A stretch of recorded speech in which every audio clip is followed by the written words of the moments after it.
Hi everyone, this is Chris and welcome to Unwanted Tutorials. Unwanted Tutorials is a loose collection of how-to, hands-on, decidedly irreverent videos in which I aim to enable you to create some engaging content using DCS's hellish creation tools. Today we are looking at the very first step in mission design, choosing a map. Creating a good mission is difficult. Creating one that is fun and engaging even more so. And in DCS, that can easily become a Herculean achievement. And yeah, I know, that's Sisyphus here, not Hercules. And it's not a coincidence. If in a mission all that you want to do is to practice landings or blow stuff up, that's easy. Plop down an aircraft, add some enemy ground units, and you're golden. DCS and Mission Editor can deliver this in spades. Outside of Eagle Dynamics, most content designers, however, have greater ambitions. Many of our missions tell a story, and we put our players into its focus. We want to give them agency so that they shape the action, so that they become engrossed and enjoy playing. Unfortunately, Mission Editor is simply not equipped to support you here, and it will surprise you at finding new ways to get in your way. So, let's try and get a handle on this. Let's see if we can't inject a touch of class into our missions, make them exciting and fun. To quote Lewis Carroll, start at the beginning. With DCS mission building, that's choosing a map. I often liken a mission to a play or interactive movie. So in DCS, the map is the stage. Players are actors. Objects are props. And you are the director. In an ideal mission, the stage is an integral part of the play. It delivers the backdrop, the texture and flavor for the mission, and it provides a hook for the story. Note that in DCS you cannot create your own maps, nor can you modify them. Maps are immutable and come pre-packaged from ED and third parties. This isn't necessarily a bad thing, as this can simplify matters a bit. Choose one map from a set and you're done. Oh, and you, the mission designer, must own that map in order to work with it.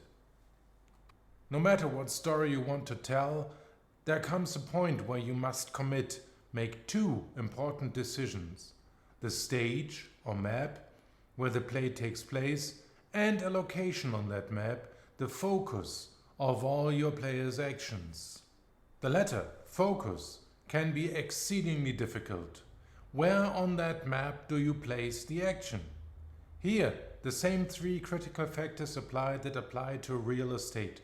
Location, location, location.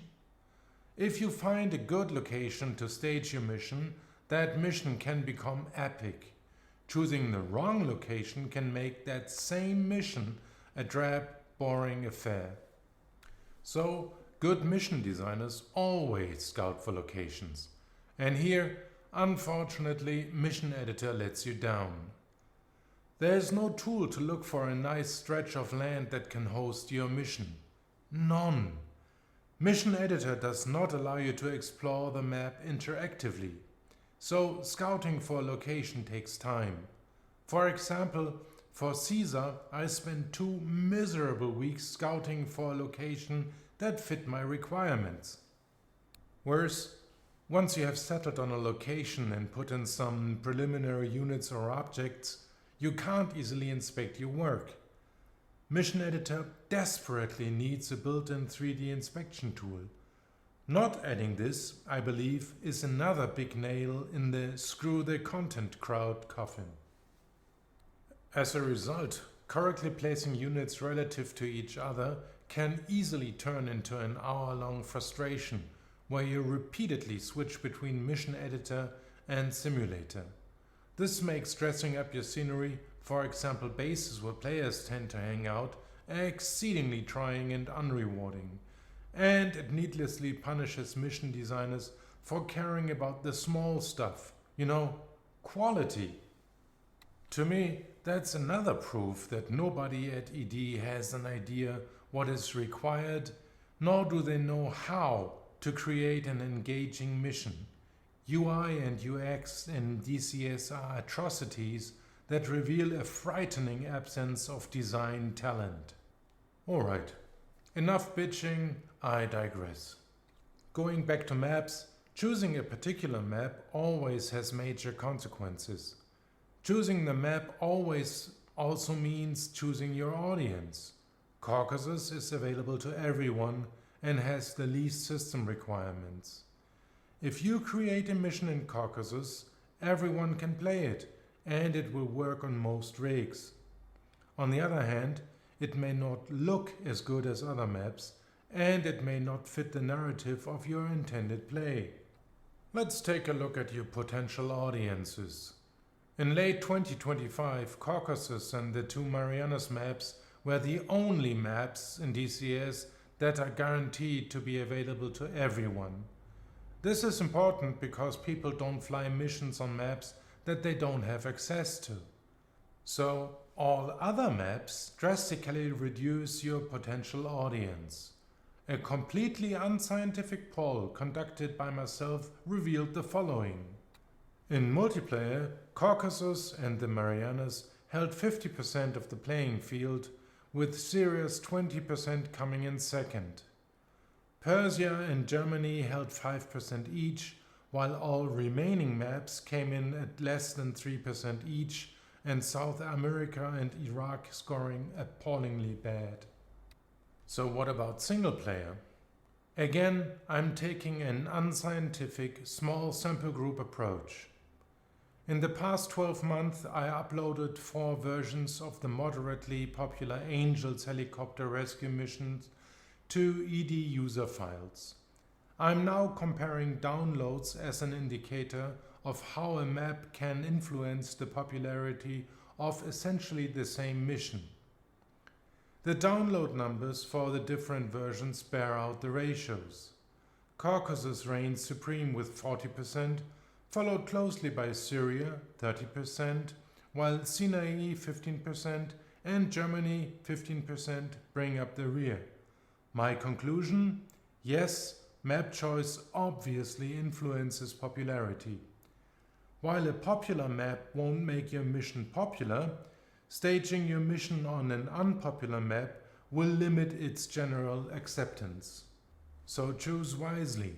If you're looking for mass appeal, use Caucasus or Marianas. The prime for-profit map is Syria.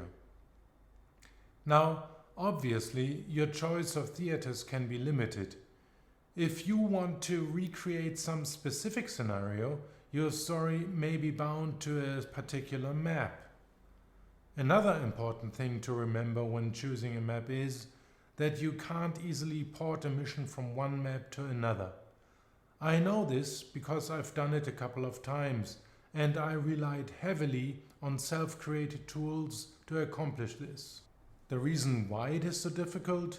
Mission Editor can only ever have one mission open, and trying to bring content from one map to another, especially with Mission Editor's clownishly broken multiple object selection scheme, is difficult, and a lot less enticing than a self-administered colonoscopy. Yeah, you really don't want to know. So choose your map carefully. Once you start building a mission on a map, it's unlikely that you can move it, even on the same map.